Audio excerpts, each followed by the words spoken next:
Labour's Minister of Justice, Heidi Alexander, has become the latest figure from this dishonest and dystopian new government to try and deny that two-tier policing and justice doesn't exist here in the UK.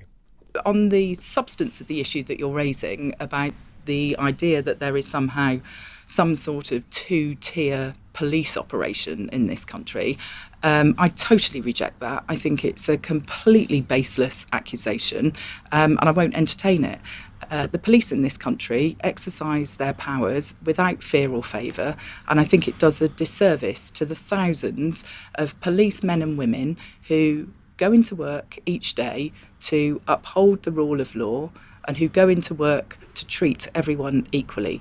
That's the training that they're given when they train to be police officers.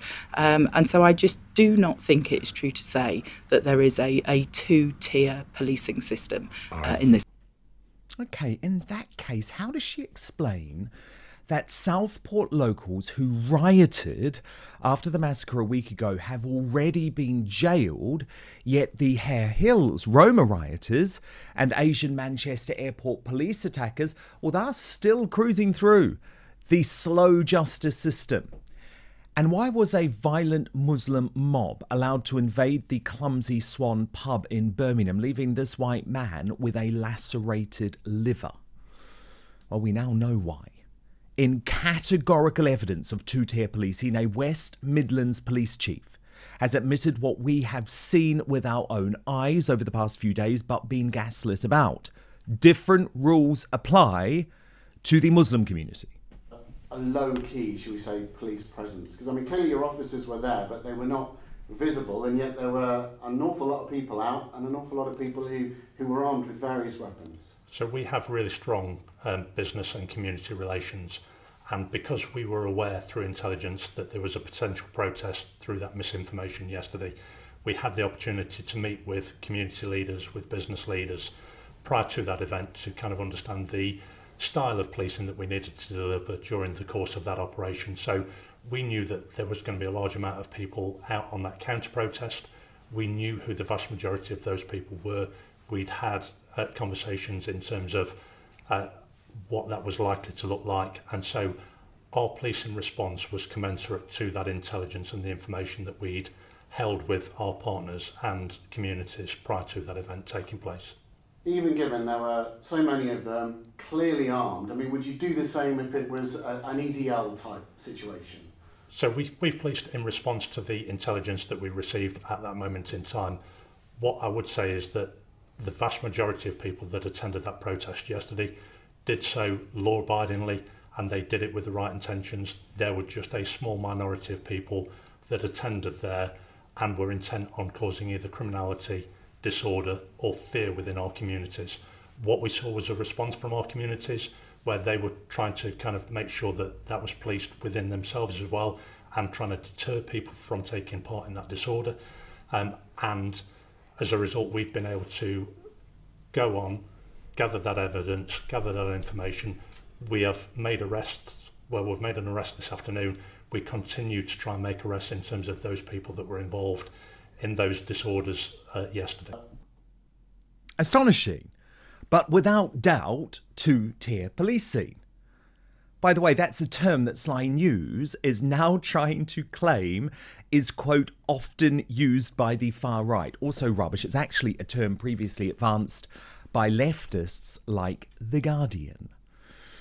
But yes, it's Reform UK leader Nigel Farage who has been blamed now for inciting the riots. A total lie, by the way, and simply because he has raised concerns about two-tier policing. Well, he has hit back. Riots and well, it's been a pretty appalling couple of days. Violence on the streets of this country that we haven't seen for a very long time. Yes, we had the riots in 2011, which were exercises in mass looting, but this is very, very different. Let's be clear.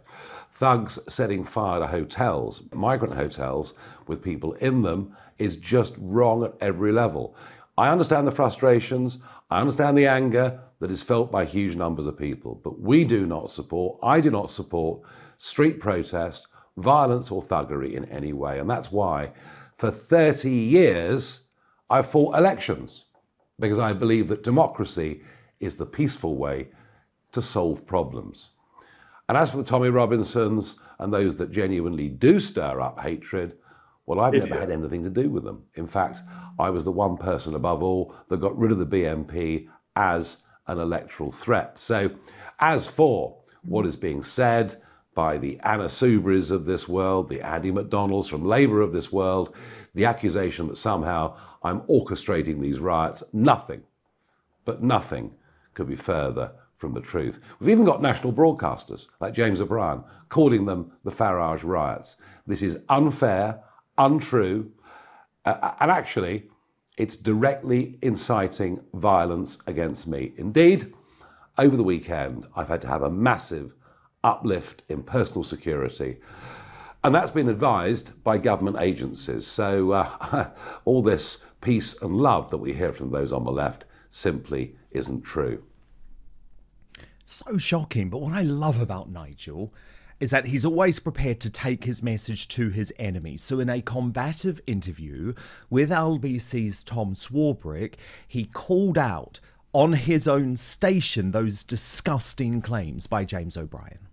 At no point in the last week or in the previous 30 years have I ever encouraged the use of violence, have I ever encouraged the use of anti-democratic means. And yet, and you know, you get the internet and people saying things on the internet.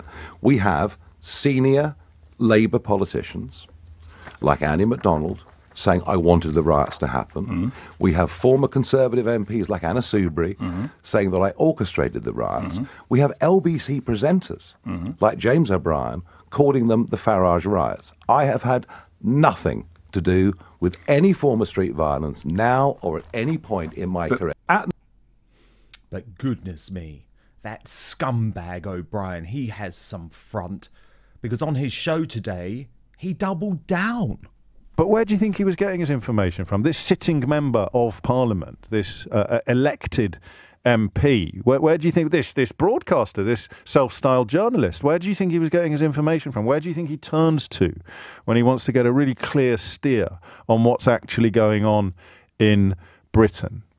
It wouldn't be an alleged human trafficker and organised criminal based in Romania, surely. It just wouldn't be, would it? There's no earthly way anybody would claim that they only put this poison into public discourse because they believed what they read on the social media feed of a Romania-based alleged human trafficker and organised criminal. Not even Nigel Farage would stoop that low, surely, to try to exonerate his own culpability in this crisis by claiming that he had acted in an entirely honourable fashion by taking the words of an alleged human trafficker and organised criminal as potential gospel. This is the problem, isn't it? One of the reasons the Southport riots were as bad as they were is we weren't told the truth. There were stories online from some very prominent folks with big followings, Andrew Tate, etc. Whoa, what? Andrew Tate?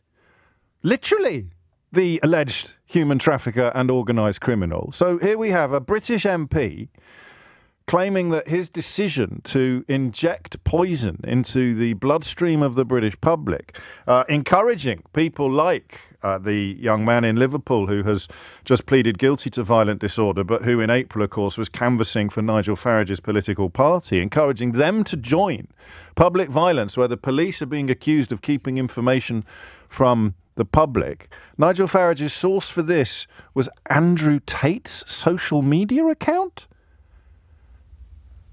But he's absolutely adamant that the riots had nothing to do with him. But wait. Now, it's incredible for me to see James O'Brien acting all holier than thou, given his own terrible conduct, including, by the way, in the past 24 hours. So I want to show you what he said on his own show about an online video he had seen of an Asian man. Their cause. I saw a lovely clip, I don't know if you saw it, of a lad in a balaclava saying that he'd had enough as a young Muslim and he was going to throw a brick at a church, and he turns around and tears off his balaclava and says to the camera, no, of course I'm not, because that's what they want us to do. That's what they want to happen. They want it to be turned into some sort of two sides nonsense. Oh, that sounds lovely. Doesn't it? What a great guy. What a beautiful video James O'Brien had just watched. Until online sleuths discovered the actual video that he was referring to. Watch. Is it that you're targeting our mosques? Why is it that you're targeting our Muslim women and our Muslim community? It's because your Zionist backers, they've got a certain agenda that they're trying to push. Oh, British people, wake up. So that's the lovely guy. That's the lovely guy who James O'Brien thinks we should be celebrating at the moment. Of course, when it was pointed out, cue a desperate backpedaling apology to keep his job, I referenced this clip on the show today. O'Brien wrote on X while watching it live in the studio, I didn't watch it to the end. Obviously, the reference to Zionist backers is obnoxious and anti-Semitic. My apologies. Now, James O'Brien is the most divisive man in Britain. He stokes so much chaos and carnage, and it's disgusting the way he apportions blame in the most intellectually dishonest manner. But in dystopian Britain, we even have the Met Police Chief, Mark Rowley, now talking about throwing the full force of the law, not at violent criminals, but at keyboard warriors. Yes, really. So we'll throw the full force of the law at offenders, whether that's charging people with assaults, violent disorder, riot, and if terrorism offences are appropriate, I know the Director of Public Prosecutions has said he's prepared to consider that. We will throw the full force of the law at people. And whether you're in this country committing crimes on the streets or committing crimes from further afield online, we will come after you. Being a keyboard warrior does not make you safe from the law. You can be guilty of offences of incitement, of stirring up racial hatred. There are numerous terrorist offences regarding the sort of publishing of material. All of those offences are in play if people are provoking hatred and violence on the streets, and we will come after those individuals just as we will physically confront on the streets the thugs and the obs who are causing the problems for communities. Chilling. And the push by our crooked political and media elites to censor free speech and shut down social media is now out of control. Last night, the BBC's main news bulletin referred to ex-owner Elon Musk as dangerous. It is extraordinary for the boss of a big US tech firm to be publicly confronting the British Prime Minister like this over home affairs issues. You know, it's difficult to imagine Apple's Tim Cook or Meta's Mark Zuckerberg doing something similar. And what we've seen Musk do is he hasn't directly incited violence. He didn't explode like we might see Donald Trump do, but he didn't call for calm either. And lots of people are saying that because he's so influential, that his actions are potentially quite dangerous. What he did, as we've just heard, is to echo arguments that we've seen from the far right, including claims that there's a two-tier policing system in the UK and that immigrant criminals are treated less harshly. Now, lots of high-profile ex-users that I've seen today are threatening to leave the platform. They say it's becoming too toxic, and that is fuelled by its owner, Elon Musk. It is extraordinary. It is extraordinary because they're clearly threatened, given that earlier in the day, Musk had tweeted, "Why does the UK media, with a few exceptions, just parrot the government?" And Slippery Starmer, he even refused to acknowledge Musk when asked about him by a reporter. The owner of X, Elon Musk, has been tweeting over the past few days about your response to this crisis, about what's been going on. He's claimed that civil war in the UK is inevitable. He is a powerful voice. A lot of people follow him on Twitter. Are you worried about his impact, or might he have a point about some of the things he's saying? My focus is on ensuring that our communities are safe. That is my sole focus. And I think it's very important for us all to support the police in what they're doing. But Labour's henchmen are genuinely preparing to censor free speech. Casey Jessica Samore posted on X, without a hint of irony, pass a short bill closing Twitter down in the UK, Keir Starmer. There is more than enough reason to do so. One of the richest men in the world is using his platform to cause serious harm, putting lives and communities at risk. So-called journalist Labour stooge Paul Mason went on, His Majesty's government needs to enact the full Online Safety Act now. No more consultations. They should call the two execs of UK Twitter in to explain why their CEO is personally boosting hate speech, incitement and disinformation, and pull the plug on the service until this stops. And Good Morning Britain today even debated whether all social media should be banned. I think so. I think we should stop it. It's only a temporary measure in order to limit the spread of inflammatory information, misinformation as well, across the United Kingdom at this point. And I think we should focus on keeping people safe and communities safe as well. So my point is just I think so. Interestingly, the grifters like Lewis Goodall, who want X to be banned, haven't actually quit yet.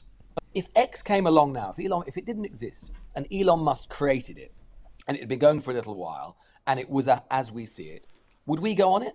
Would we as media organisations go on it? No, we wouldn't. We wouldn't touch it with a barge pole. We'd basically see it as a version of Truth Social. And I think if governments aren't willing to do the kind of antitrust thing, which we're sort of seeing play out a little bit with Google at the moment, and actually start to, on a multilateral basis, get serious about regulating these people, then I think we have to think quite deeply about whether or not the balance of risk is now tipped over to the point where it's just not worth our time or our viewers' time or listeners' time or whatever it happens to be being on these platforms because they're beyond redemption.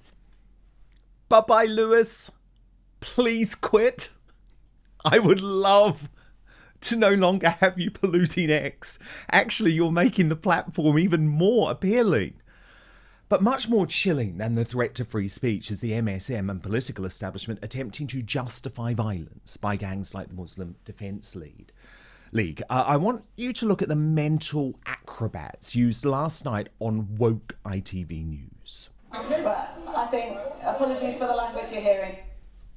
So, a frightening moment there for correspondent Becky Johnson, but look what happened next. The extreme right wing, which rails against the so-called mainstream media, began using this clip in isolation to legitimise two of their arguments. First, that the police have a so-called two-tier approach, which treats white protesters differently, and second, that British Muslims are a bigger threat to society than white supremacists. And then look, Richard Tice, the Reform UK chairman, used the clip to say, quote, two-tier policing must stop. And then Jess Phillips, a government minister, responding, writing, those people came to this location because it had been spread that racists were coming to attack them. She was accused then of trying to justify the violence.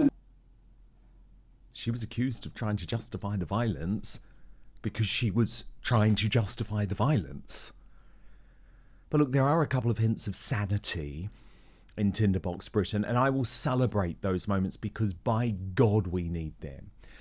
So Reform UK Chief Whip Lee Anderson, he had a superb takedown of the director of the Oxford Islamic Centre, Dr. Sheikh Ramsey. What would your message be to the young men of your community? I would have said, of course, I would have to stop it. I believe the root of that is they are scared. They're scared because perhaps the police did not do what they had to do. And of if they were scared, they'd stop in the house. Allow me to speak as well, please. This is a problem because they attack many houses as well.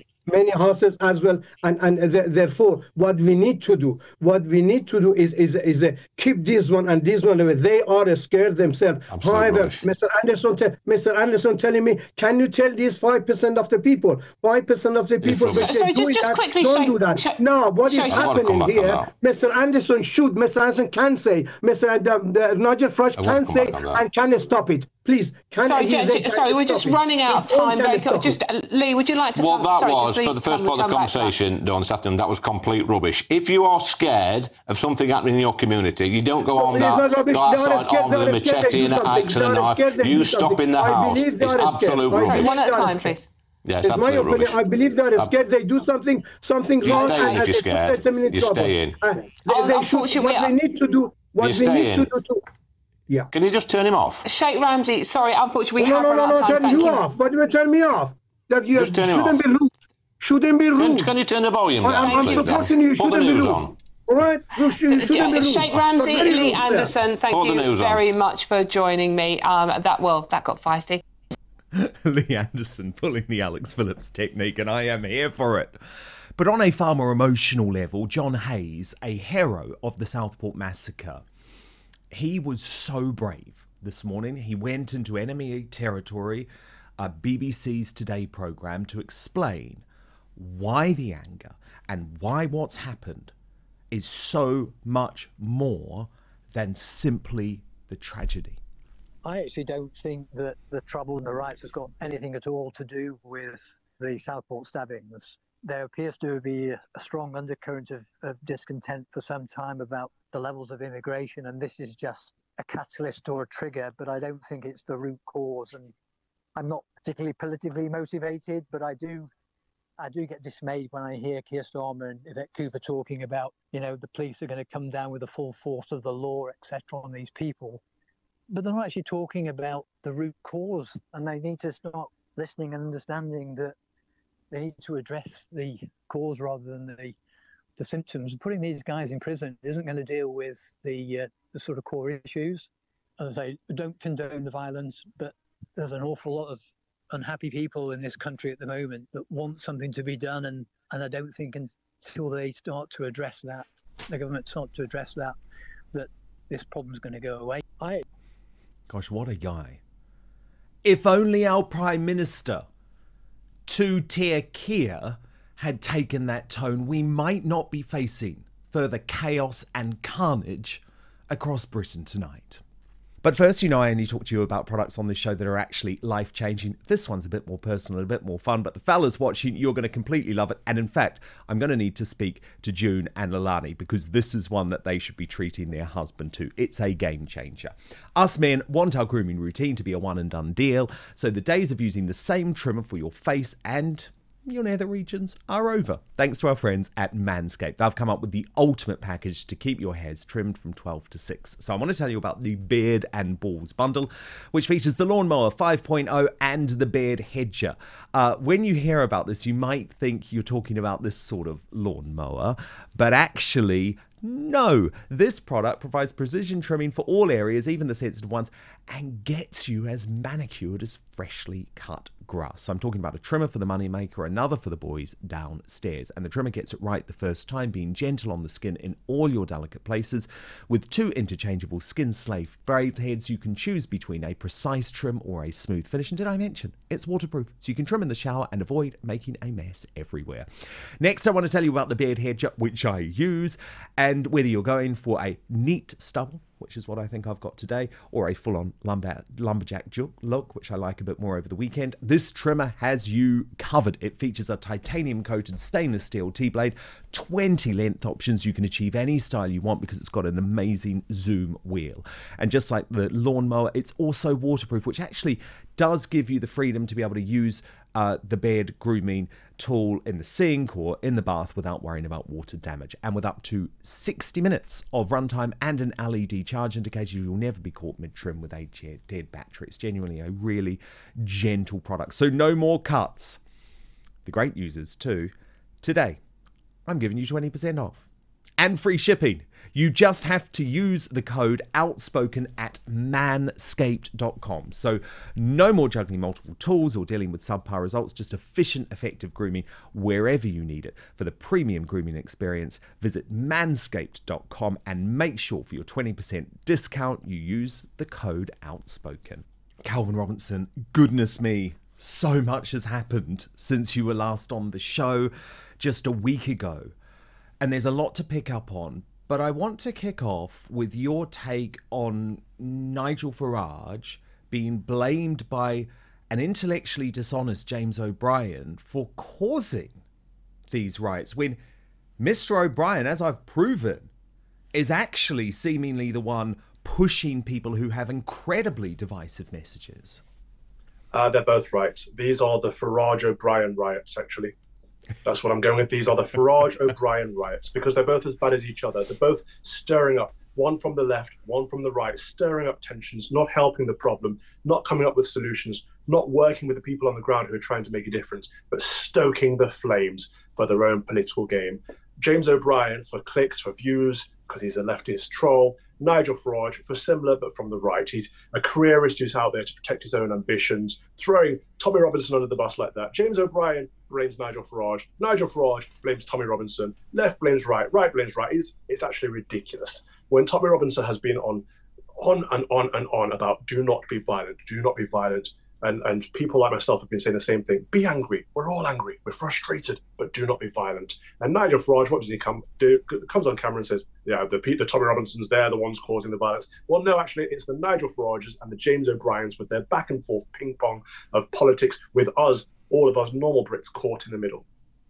I know, and the thing about Tommy Robinson, Calvin, that I have found particularly egregious over the past few days is that the media tried to say that he fled the country after his Uniting the Kingdom event, which was completely peaceful, by the way, in Trafalgar Square. But actually, he was on a pre-planned holiday with his family. He didn't flee the country. He was taking the kids away. And if he really wanted to be behind some form of violence, he wouldn't have left the country, would he? No, I helped organise that rally, along with Laurence Fox and Katie Hopkins, as well as Tommy Robinson. So it wasn't just a Tommy Robinson event, it was a patriotic event for Brits who had enough of being disenfranchised by the establishment, who wanted to come together and celebrate what's good about our country. And it was a festival, it was a great day. Tommy had a pre-booked holiday, so he went on his holiday. Fair play to him afterwards, that's great. We should all be able to do that without being castigated. But what I'm seeing here, and the reason I'm standing up so much for Tommy is because I'm seeing he is the sacrificial lamb of this. People are blaming him. I've seen it on the Times newspaper. I've seen it on the jihadists. I've seen Laurence Fox associated with this as well. Laurence Fox and Tommy Robinson and Nigel Farage are being blamed for this, and to a lesser extent myself. But if we don't stand up for these people, eventually it will come to us too. And this is the problem. So many people sit back, wash our hands, wipe our hands, nothing to do with us, let them get on with it. But they will come for us too eventually if we don't start saying, no, these are just patriots who care about the people, care about the country, and actually want to give us something positive to stand up for against all the negativity that we see going on. Oh, Calvin, you're so right. And look, I want to come in just a moment actually to some of those chilling threats to free speech. But given you have spoken quite passionately about him, can you just tell me a little bit about Tommy Robinson? What was he like in the run-up to organising this riot? I mean, I've had lots of conversations with the guy too, but I wouldn't say that I know him personally. So what's he like, and do you feel like he's been purposefully misrepresented by the MSM, who, let's be honest, want to get him locked up, and Tommy knows that? Yeah, I mean, I grew up in Mansfield, a football town. I grew up hearing stories of football hooligans and racists, and Tommy Robinson's name was always like the boogeyman. So I grew up thinking, okay, I'll have nothing to do with this man. And then as I came out of COVID, I thought, actually, I've heard so many lies from the mainstream media, so many lies from the establishment. How do I know that this man's racist? I couldn't find anything of him ever being racist. And so I thought, let me have a sit down with him. And we had a 2-hour chat. I interviewed him and asked him so many deep questions. And we got to his backstory. We got to why he's done what he's done. And actually all of it is just that he's a working class English lad that wanted to make a difference. He saw what was happening in Luton, where he grew up. He saw what was happening around the country with the Pakistani Muslim grooming gangs. He raised the alarm bells too early. He was ahead of the curve, and the establishment, the snobs and the elitists that they are, tried to cancel him for it. And it's exactly what we're seeing now today, where the people who are raising awareness of the issues are the ones who are accused of being the problems themselves, because the establishment do not want to address the problem. They can't. They're too weak. They're too incompetent to address the problem. So it's easier to point a finger at people like Tommy, like you, like me, and anyone else who raises alarm bells. And so your anger at Nigel Farage is specifically because during that address last night, it was an 8.5-minute video. I only played a portion of it in my digest today. But you're angry because in another part of that address, he turned on Tommy Robinson. Because it's a pattern. And so many people have looked to Nigel Farage for leadership for so long. But what they don't always see is that he is a narcissist who's out for his own agenda. He's a political careerist like the rest of them. He's wanted to be part of the establishment for so long. This is why he let us down in UKIP. This is why he let us down with the Brexit Party. This is why he absconded from reform and only came back to clench the crown when it was available to him, because he's wanted to be there. Now he's there. He's in the establishment. What did he do day one when he got elected? Swanned off to America, left his constituents to fend for themselves, didn't bother setting up any casework or anything like that MPs are supposed to do. He's out for himself, and he shows this time and time again. He threw me and you under the bus when we got sacked from GB News. He threw Laurence under the bus. Now he's thrown Tommy Robinson under the bus. It's what he does. He will throw anyone under the bus to get his own way. The fact that he's a leader of the Reform Party just shows how conniving he is. He sacked off the current leader, who was Richard Tice. He was happy to take a back seat. But Nigel Farage came in and did it without anyone's permission, without speaking to anyone. He got rid of the vice chairman, the deputy party, Ben Habib, good man, without speaking to anyone. He brought in the new chairman, the Mohammedan chap, who people seem to like. He just does what he likes. Well, I don't agree with you on a lot of what you've said about Nigel. I certainly don't think that the riots are in any way his fault. And I think James O'Brien saying so is incredibly intellectually dishonest. I do think that some of the ways that he's treated people within Reform UK, specifically Ben Habib, not so much Richard Tice, because Richard Tice wanted Nigel to come back, but I do think that is a bit below the belt.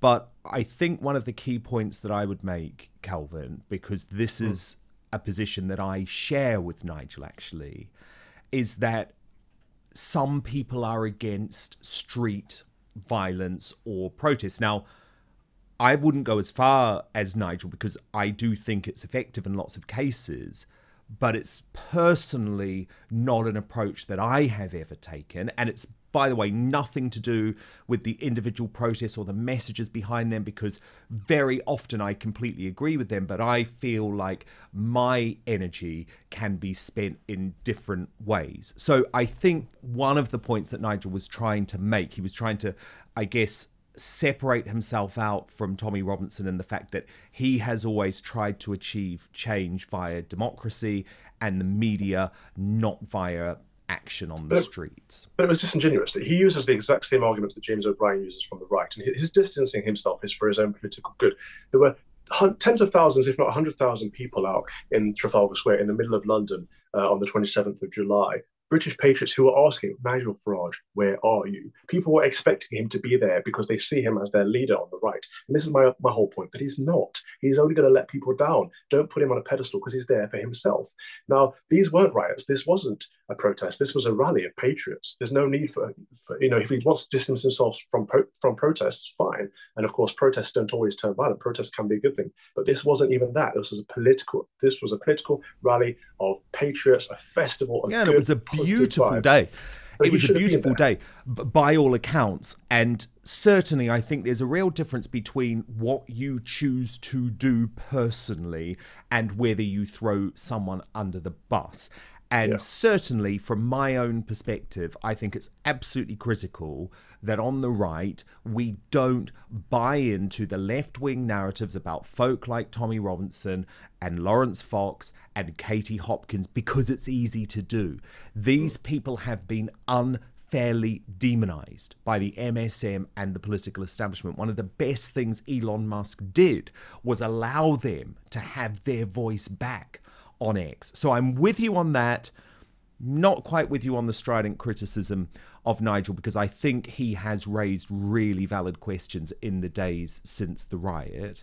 And I think the apportioning of blame towards him for asking those questions is wrong, because I've been asking the same questions, Calvin, like, why do we still not know that the accused, the man who has been charged, and obviously we have to be so careful because of the ludicrous contempt of court laws in this country, but why do we still not know if he was on a terror watch list? To me, that is a perfectly reasonable question for Nigel Farage to be asking.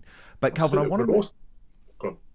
I just want to say, I wanted to move on to the other point that you made, which is about this chilling threat now to literally lock people up, like Tommy Robinson, like Laurence Fox, like Katie Hopkins, their followers, potentially you, Calvin, potentially me too.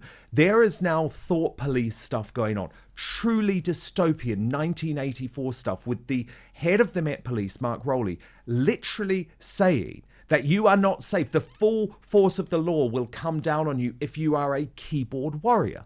Well, again, there's complete two-tier policing with this, Calvin, because I can only imagine the threats you get on a daily basis, which are completely criminal from hardcore leftists. I do too. Death threats and the like. The police never take any action over that. But now what? We're expecting to see right-wing folk literally locked up for making retweets. I mean, this is insanity, isn't it? It absolutely is. I've received many death threats, much racial abuse and all sorts, and it's never, ever been followed up by the police. They've never, ever done anything about it because they don't actually care. It's not that what they're looking at. What they're looking at is what they keep calling misinformation online. And we'll see the police are saying this, the mainstream media is saying this, and also the politicians are saying this. It's been all over GMB all week. Should we close down social media because of the spread of misinformation? And now we should pay close attention to that word, because they're not saying disinformation.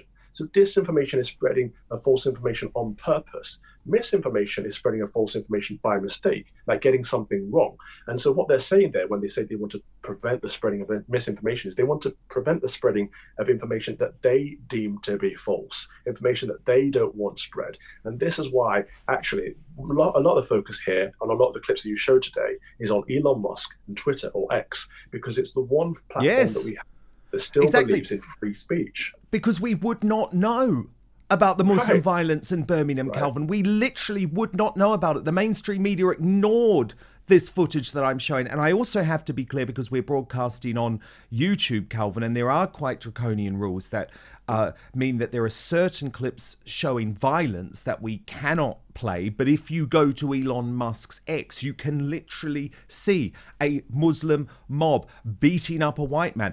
Actually, the guy outside the Clumsy Swan now has a lacerated liver as a result of it. There are about 20 Muslim men beating him up as they invaded that pub. Nothing in the mainstream media about it. It truly is atrocious. But Calvin, I want to move on to a couple of other things, because we are now seeing evidence, aren't we, of two-tier justice. The Daily Mail reporting agony for the mother of a teen killed in a machete attack after learning one of his killers will be released after just 6 months due to prison overcrowding under a new Labour scheme. However, at the same time, we see these people who are from Southport and who were angry and who, yes, committed crimes, and that's not good, but they weren't the people who were shipped in, the far right who were apparently shipped in, we were told by the mainstream media, to cause trouble. They were locals going to jail for 3 years, Calvin, within a matter of days. Yet we don't see the people who were responsible for the Harehills riot being rushed through the system. The men who are accused of beating up police officers at Manchester Airport, they haven't even been charged yet. So two things: how can anyone deny that there's not two-tier justice going on? And also, isn't a fundamental tenet of British democracy that there is meant to be a clear separation between the judiciary, the executive, and Parliament? Yet this is all being driven by Keir Starmer, who seems to think he's some sort of authoritarian dictator rather than a prime minister in a Westminster system. Absolutely, and you're right to point that out, because when we talk about two-tier policing, we're talking about the whole thing. We're talking about the judiciary, the legislative, and the police forces. And you'll notice in one of the clips you showed earlier, one of the politicians was saying, well, there's clearly not a two-tier police system, because what she was alluding to was the fact that people are sentenced differently, and that's nothing to do with the police. So we've got to be broader with our terms, because they'll use language in a slippery manner. But the fact that so many people haven't been arrested for Harehills, for Manchester, but people from the so-called far-right riots are being rushed through, shows that someone is leaning on the system from the top. And it doesn't make sense to me, because a month ago, when Labour first got into power, they said the prisons were full. They said there were 700 places left in the entire country, and they were going to actually have to let criminals out early. And so now all of a sudden, they're finding extra places because they're rushing people through the system to send them to jail because they're on the wrong side of the argument. And this, again, it's not just the police, the judiciary, the legislative and parliament. It's also the mainstream media. So you've shown clips earlier of Sky News, and we've seen the Muslim Defence Force out, and it won't be addressed head on. They won't even use the terms MDL. However, they'll blame the EDL. The media have been blaming the English Defence League, which ceased to exist in 2013, but they won't address the MDL, who are there out on the streets right now. And so the two-tiered system goes across our entire establishment, unfortunately. Don't even mention the fact that the perpetrators of the violence in Birmingham were Asian, let alone Muslim, because they don't want to go there. But what we are seeing, Calvin, is some high-profile Muslim extremists, including the failed former First Minister of Scotland, Humza Useless, trying to hijack this situation to portray some type of feeling that Islamophobia is running rife through the country. I mean, look at the Daily Record front page today. He says he thinks he's going to have to be forced to flee Scotland as a result. This is the man who actually nearly destroyed Scotland as First Minister. That's the only reason he should be fleeing the country. Nothing to do with his faith, which no one ever gave a damn about, by the way, then when he was leading. It was just the fact that he was completely incompetent. But of course, he went on the Hard Left podcast, News Agents, to continue pushing this agenda too. Let's have a look, Calvin, and then you can respond off the back. What has the last week felt like? It's felt utterly horrendous. It is a strange feeling, John, when your very sense of belonging is questioned. Look, I'm, as you've said in the introduction, I'm about as Scottish as they come. Born in Scotland, raised in Scotland, educated in Scotland, just welcomed my third child here in Scotland, was a leader of the Scottish Government for just over a year, leader of the Scottish National Party. You cut me open and I'm about as Scottish as you come. But the truth of the matter is, I don't know whether the future for me and my wife and my 3 children is going to be here in Scotland or the United Kingdom, or indeed in Europe and the West, because I have for some time really worried about the rise of Islamophobia. I wrote a column about it actually just about a month ago, the rise of the far right driven by Islamophobia in Europe, UK and the West. And we are now seeing the culmination of, not years actually, decades of anti-migrant, anti-Muslim rhetoric being normalised in the political discourse, now playing out in the most horrendous, violent way possible. And that genuinely makes me question whether or not my family has an existence here in the UK or not. And by the way, I'm not the only one. I've had hundreds of messages from the Muslim community saying the exact same thing. Calvin, so much to pick apart here. I mean, personally, I think the guy is looking for an excuse to get out of the West. But this talk of rampant Islamophobia, I think, is a really difficult one, Calvin, because surely I, as a gay man, should be able to make the point that Muslim followers do not want me to be able to exist in the UK. Polls show that. Surely a woman should be able to point out that the Muslim religion wants to take away all of her rights. That's not Islamophobia, is it? That's having a debate about the fact that it's very important that we maintain English values and that Sharia law is not introduced via the back door. Indeed, Islamophobia used to mean an irrational fear of Islam. And I always said, well, there's nothing irrational about the fear of Islam. But unfortunately, the Oxford English Dictionary definition of Islamophobia has recently changed to a dislike of Islam. So it's no longer appropriate to dislike Islam. And anyone should be able to dislike any ideology or religion or cult or faith, including my own. You should be able to dislike it if you don't like it. And so the problem is, I don't think England or Scotland or the United Kingdom is Islamophobic enough, because as you rightly point out, women are treated like third-class citizens under Islam. People who are gay are thrown off buildings in Islamic countries. But that's where we're treated now. If we look at how the cult was founded by Muhammad, who married a 6-year-old, consummated the wedding when she was 9 years old, it's a paedophilic faith from the get-go. So it's something that all people in the West should be against, actually. But we've been told it's racist to be against it, it's transphobic, Islamophobic, to be against it. And actually, we need to be more against these horrible, toxic, dangerous ideas. And so when he says, oh, I don't feel like I'm welcome anymore in Scotland, good, leave. But it won't, of course, because this is what they do. They play the victim. And news agents are spot on for this, because they always do this. They were doing this a moment ago with Twitter, saying, oh, we might feel like we have to leave Twitter. Lewis Goodall, leave Twitter then. Don't just cry about it. Please. Leave Twitter. Please. And say to Holmes are useless. Leave Scotland. He was a bad thing for Scotland. The moment he got in, he separated the men from the women. He got his prayer mats out in the Scottish House of Residence, and he got there on his hands and knees praying to a pagan god. And in Scotland is a Presbyterian country, and all he did was get on the pedestal and say, it's too white, too white, but the thing is, too white. Yes, he did. It's terrible in a 96% white country. But Calvin, the thing is, the reason he was forced out of his job was absolutely nothing to do with his faith. I just have to really stress that. That doesn't mean that people necessarily agree with lots of elements of his faith, but actually I really don't think it had any role in how he got the job and then how he left the job. But Calvin, what's so chilling is that the conversation that we have just had could soon be illegal under Labour, and I'm not even joking about that. There are serious discussions within Labour for Islamophobia to be made illegal, which would mean we could not even have the sort of debate that we have just had about Islam.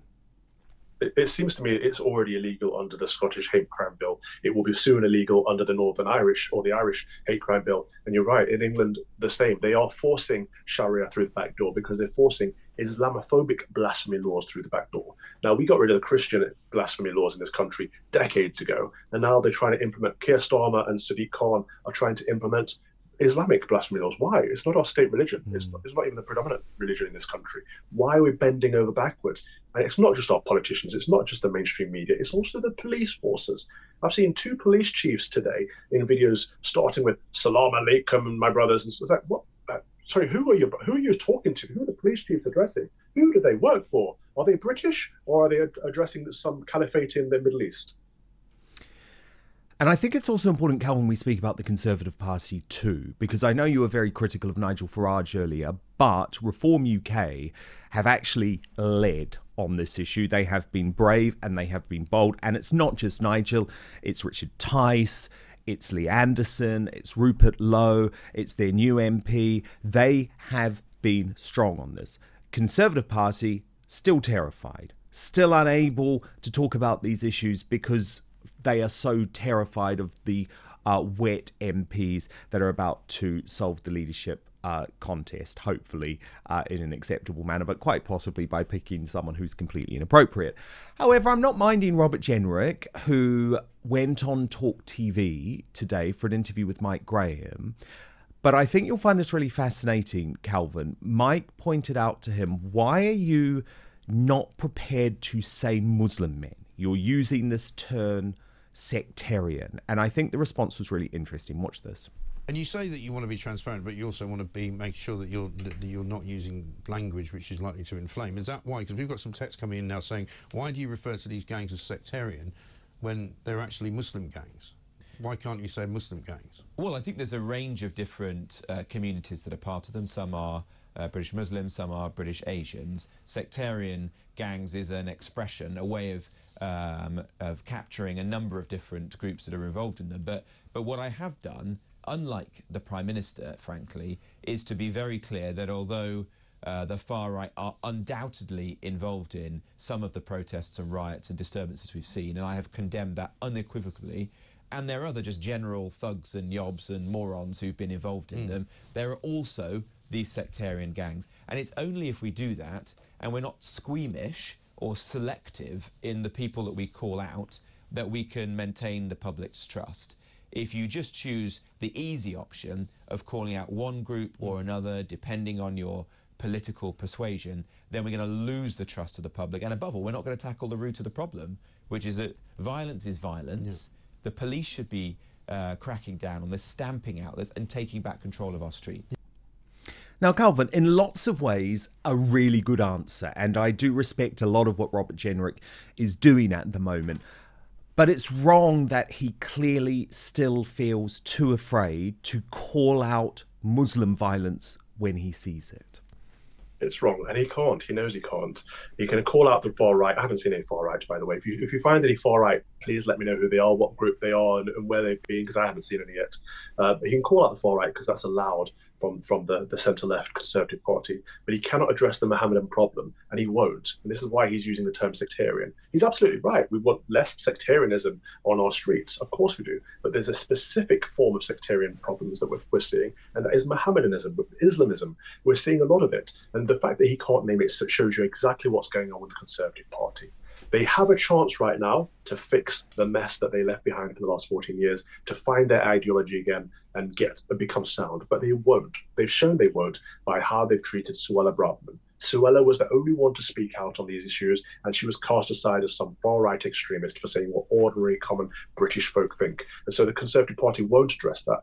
Robert Jenrick is quite sound on a lot of things, but he knows how far he can go, and he can't go this far. And you're right that Reform are the only ones speaking out on this, and I have a lot of time for Reform. As much as I don't like what Nigel Farage does as a careerist politician, the Reform Party itself I have a lot of time for, which is why I'm hoping it becomes a proper political party with members in a democratic system that is not the tyranny of the dictatorship of Nigel Farage and his ego.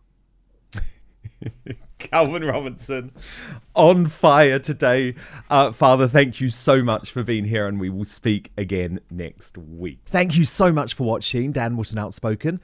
Please do subscribe if you want lots more clips and interviews like that. Plus, if you want to watch our totally uncensored after show, then visit www.outspoken.live.